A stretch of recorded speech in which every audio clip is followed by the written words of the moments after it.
Impresia generală a românilor despre perioada de după Marea Unire de la 1918 sau perioada interbelică, așa cum este mai des denumită, este aceea unei perioade de pură înflorire a țării.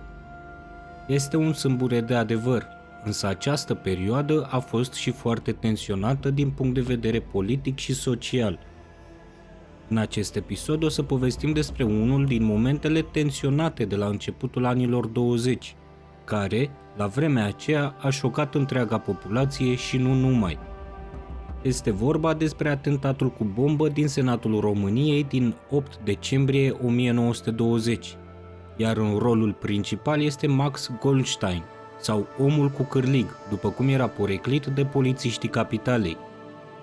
România devenise România Mare și se bucura de statutul de regat, însă la est, în Rusia mai exact, se instaurase regimul comunist, care era nemulțumit de teritoriile câștigate de țara noastră în primul război mondial. Așadar, România devenise o țintă pentru regimul expansionist de la Moscova. Revenim la eroul din episodul nostru, erou, bineînțeles, cu ghilimelele de rigoare. Max Goldstein s-a născut în anul 1898 în Bârlad, într-o familie de evrei, iar în 1916 s-a mutat în București. La puțină vreme după mutarea sa în București, Max Goldstein era condamnat la 10 ani de muncă zilnică pentru crimă împotriva siguranței statului, mai exact acțiuni de sabotaj produse în interesul grupărilor bolșevice. Reușea, în noiembrie 1920, să evadeze și cu ajutorul unor complici să părăsească țara pe la Timișoara. Se retrăgea în Odessa, unde intra în contact cu serviciile secrete bolșevice. În același an, în noiembrie, se întorcea în România cu bani și instrucțiunile necesare pentru a arunca în aer instituțiile de stat.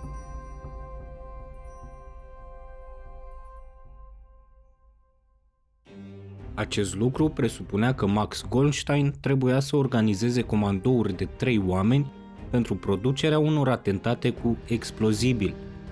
Se putea observa că Max luase parte la exerciții cu explozibil în Odessa, pentru că se întorsese fără mâna dreaptă, în locul ei având un cârlig pe un suport de lemn. Cel mai probabil, acesta fusese rănit în timpul exercițiilor cu explozibil din timpul șederii sale în Odessa. De aici și porecla de Omul cu cârlig pe care i-o dăduseră polițiștii bucureșteni. Întors în România cu acte false, acesta îi luase alături pe Saul Ozias și Leon Lichtblau, alți comisari bolșevici, pentru a pune în aplicare atentatele pentru care fusese instruit. La scurtă vreme după întoarcerea în țară, a încercat să-l omoare pe Constantin Argentoianu, ministru al afacerilor interne și unul dintre cei mai cunoscuți anticomuniști de la acea vreme.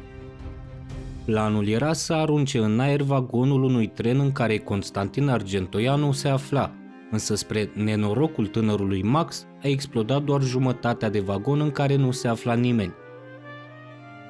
O lună mai târziu, Max avea să revină în București cu o țintă și mai importantă.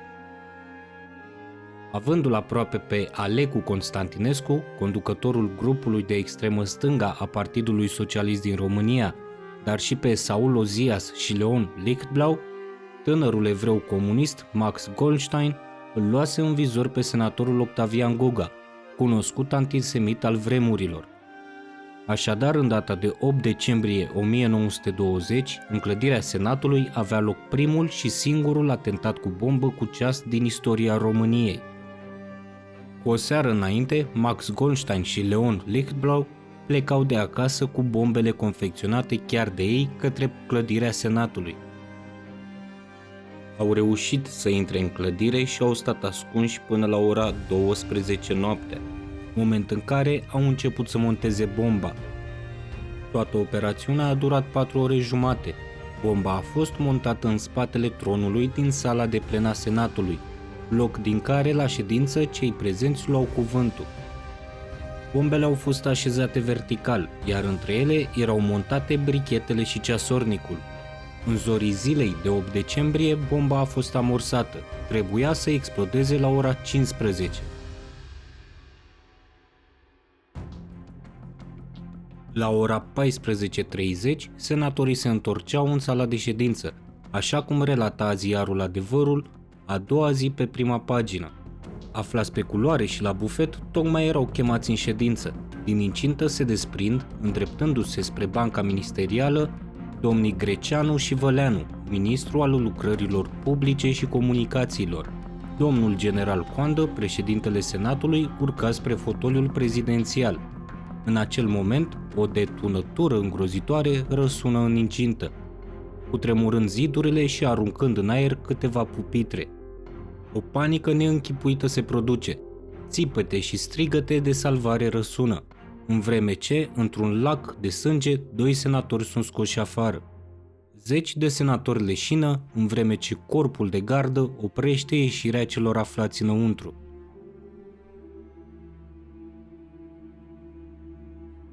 Inițial, s-a crezut că bomba fusese aruncată chiar atunci, de la balcoanele rezervate publicului. Câteva zile mai târziu, autoritățile au descoperit că aveau de-a face cu o bombă cu ceas. Explozia a avut loc în jurul orei 14:45, cu 15 minute înainte de ora programată de Max Goldstein. Octavian Goga a fost reținut pe hol de un elector ce insista să discute cu el. A scăpat pentru că a întârziat. El i-a cedat locul lui Demetrie Radu, episcop greco-catolic de Oradea Mare. Acesta a fost omorât pe loc. Câteva zile mai târziu, ministrul justiției Dimitrie Greuceanu și senatorul Spirea Gheorghiu au decedat și ei. Au fost și răniți, printre care președintele Senatului, Constantin Coandă, tatăl inventatorului Henri Coandă. Max Goldstein a fugit imediat din România, dar urma să fie prins de-abia un an mai târziu. Acesta s-a ascuns în Odessa, dar și în capitala Bulgariei, Sofia. În Bulgaria a obținut acte false. Noua sa identitate spunea că este cetățean bulgar de origine letonă, că locuiește în Sofia și poartă numele de Saul Belinski. La un an după primul atentat încercat, în noiembrie 1921, acesta trecea frontiera în România. În satul Călugăreni, județul Vlașca, astăzi în județul Giurgiu, a fost recunoscut de un soldat pe nume Alexandru Heriga. Acesta l-a invitat la pichet pentru declarații. Pe drum, Max Goldstein a încercat să-l mituiască pe Alexandru Heriga, însă soldatul a refuzat. Văzându-se fără scăpare, Max Goldstein a decis să-l împuște pe Alexandru Heriga. Deși soldatul a murit, Max Goldstein nu a reușit să scape, fiind prins de alte organe ale legii aflate în apropiere. A fost judecat în celebrul proces din dealul Spirii, unde au fost judecați alți 300 de comuniști acuzați de activități ilegale și terorism. A declarat că obuzele purtau în ele întreaga suferință a muncitorimii.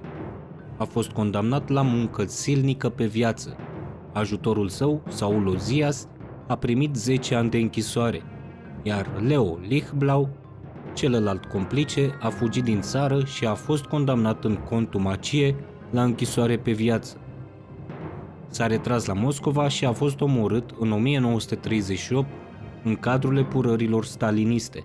După încercări de a mitui gardienii pentru a evada, Max Goldstein face greva foamei în închisoare și moare în anul 1924 în închisoarea Doftana, la vârsta de numai 26 de ani.